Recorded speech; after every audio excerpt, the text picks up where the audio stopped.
Tough one to watch, Paul. Yeah, a tough day. Obviously, as I said there on Sky, it was only a couple of years ago that we were doing something similar to them at our place, and so if you're going to try and take some not positives but inspiration and something to hold on to, then you're always looking for crumbs of positivity that. Wakefield have been on a journey since that day, and look where they are now. It's the good people here at Wakefield, so it's pleasing to see them in a good position, and hopefully we can do something similar and follow suit.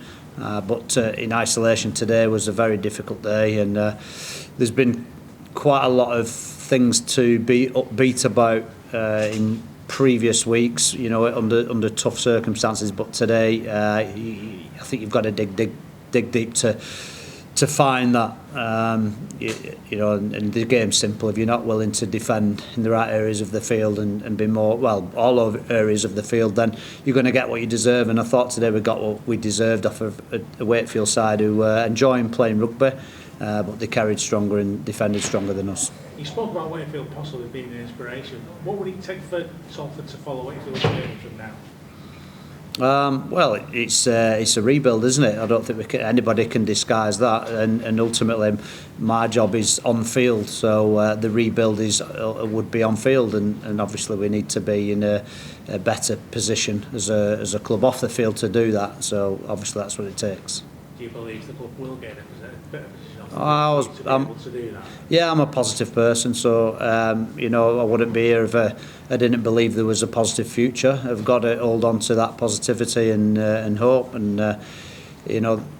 many clubs have been through the mill in this sport. We're not unique to this sport. This sport's seen bigger clubs than Salford fall and not return, and some have fallen and returned remarkably, and we intend to be one of those, and that's what I hold on to.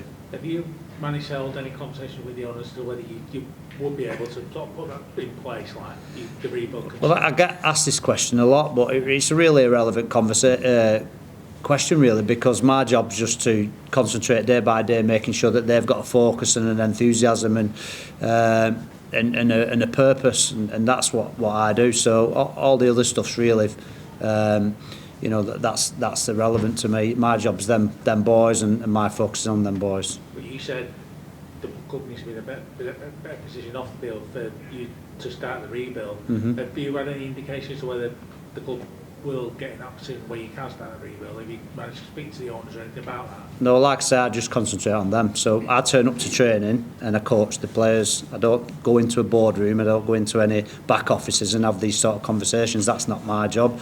That my job's to coach them players, and that's what I concentrate on. Just in terms of the players, then, I mean, obviously Payday's coming due Thursday. Do you almost like sense a nervousness when that approaches now, given what they've had to endure over the last few months? No, not really. It's I didn't even know it was Payday coming, to be fair. So the lads have been fantastic. So whilst they were, this is about today for me, and whilst they were great today, obviously that sort of off-field stuff is never rears its head, if you like, because the lads are so good in training. We concentrate. We're busy when we turn up. We have a packed day, and we practice hard and we prepare hard. So our days are too busy to be worried about that. And like I said before, we've had no issue. For a while now. So I don't envisage there being any further. You said a few weeks ago that perhaps maybe it wouldn't take much to turn it around. Mm-hmm. Are we still in that position, or would it take more to turn it around now as the weeks go on? No, it just takes some players added to your squad, obviously, to turn it around. Was quite unlucky last week with losing Ethan and Jaden, so we lost a couple of starters that. But no, I still believe, like anybody else, it's personnel, isn't it? And any team that's generally not winning is down to the available personnel, and we're no different than anybody else. So, it would take a mid-season recruitment drive, so to speak, to turn that around. And I guess then it depends on who's available and what you can get your hands on. It may sound a bit silly given what the club's going through at one, but do you have almost like you mentioned the mid-season recruitment, do you almost like have a list in mind or anything? Like, have you drawn up a list of like No. places you could go for if anything comes good? No, because like I say, I've been working a day at a time, so I'm not drawing up lists and worrying about things that might not eventuate. So I'll do that when the time comes. If the time comes, you know, we work on facts, not fiction. So yeah, we just, again, my focus is on the group. We've got, you know, we've got busy days, and we've got a short turnaround now against Wigan. So they come thick and fast, and that's what's good about our job. You know, you deal with one thing and then you move on to the next, and we're always busy. We enjoy training, we enjoy each other's company, but ultimately it's quite evident that you know, we've lost a lot of quality out of the side, and as much as we all like to think that us coaches are some sort of masterminds, it's never really the case. It's more a case of, if you've got enough good talent, then you generally win most games. And we've lost a lot of our starting talent, and you know, it's important that that's not a comment to take away from some of the people, youngsters who are having a real dig for us. So I think, for example, today for me, a standout, I would have to say Nathan Connell. I think's been unbelievable, and he really, in the real world, unless this situation presents itself, he wouldn't have been playing in our side. He wouldn't have got this opportunity, and so I'm really pleased for him, and I'm really pleased that he's stood behind a lad in Jack Ormonroyd who has just gone up about 5 levels in you know, in his consistency. The minutes he's playing has been enormous for us. So there's always some positives in there, and throughout these tough situations, then there's some positives come through, and there's a couple of huge positives. So you find things out about other people, and you find things out about yourself, and you learn about yourself. So I'm not enjoying losing every week, but I'm making sure I learn about myself and learn about other people whilst I go along the way. I won't waste this journey,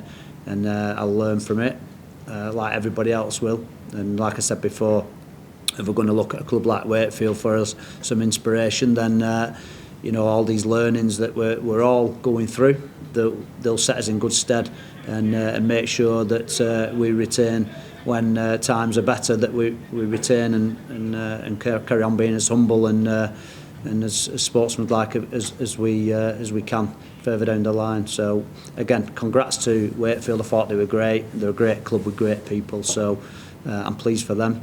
And so, but we've got to stick out the chest, take a deep breath, and go again. Well, you started the second half really well. What can you do about the start to first half? Game after game, the result's gone before you get on the score. Well, I think what did Wakefield score, about 8 minutes or something, 9 minutes, something like that. So you could argue we started the first half really well. Obviously didn't get over the try line. I think you can always pick moments in the game when we've got the ball. It's what we do without the ball, and again, it's a really simple formula, rugby league. Strength of carry and strength of defence, and ultimately at the minute we're fragile in defence, and that's proving the case week on week, and we're losing the physical battle across the park. And you know, you can see again, and we can point to quality of player and athlete, because we're clearly a smaller team than our opposition last week, this week, it'll be next week as well. But you can see some of our bigger players, like the bigger athletes like Nenny McDonald, Ethan Masters. They're a different calibre of player, Jack Ormonroyd. So we're just in losing half a dozen, 7 of them starting players of that calibre. It hurts anybody, and that's having a team stripped apart. Like I said before, we've been through periods at this club where we've put that score on other teams that have recruited, and that's their team intact, Wakefield being one of them. So other teams have done it. They've not been picked apart. So unfortunately for us, we have, and we've just got to keep bending our back and having a dig. Given what's coming up, Wigan, Saints, Hull, Saints. Yeah. do you do a normal review of today, like Tuesday? Is it a different week when you've had a game and a defeat like that? Yeah, well, we work backwards. So next week for us, we'll be in tomorrow, and then we'll be in Wednesday. So Wednesday will be our only prep day in terms of that, because we won't be able to do anything tomorrow other than have a look at it. But you know, look, if you start clipping a game like that, there'd be too many clips. You might as well sit down and watch the whole thing together, which is a little bit demoralising in itself.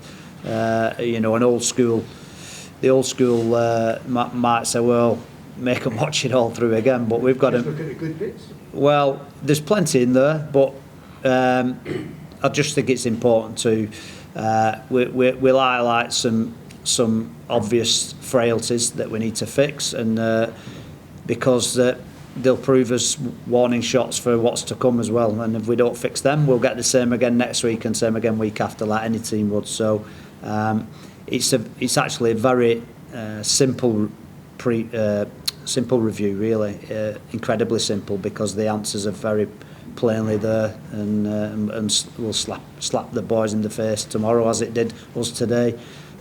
So it'll be a very simple review, and yeah, we'll kick on from there.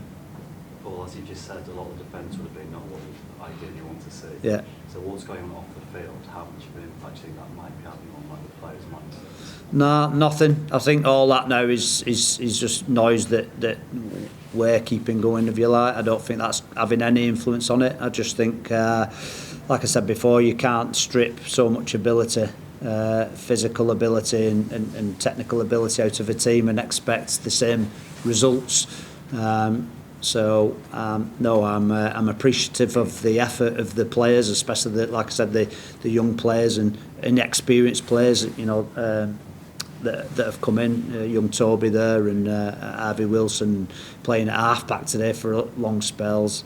Harvey Making, all these players, Johnny Vaughan, who's not had experience in this game, are learning a lot of lessons, you know. But there's just too many of them players, and like I said, we've lost too much of our quality to be able to you know, get what we want to get out of these games.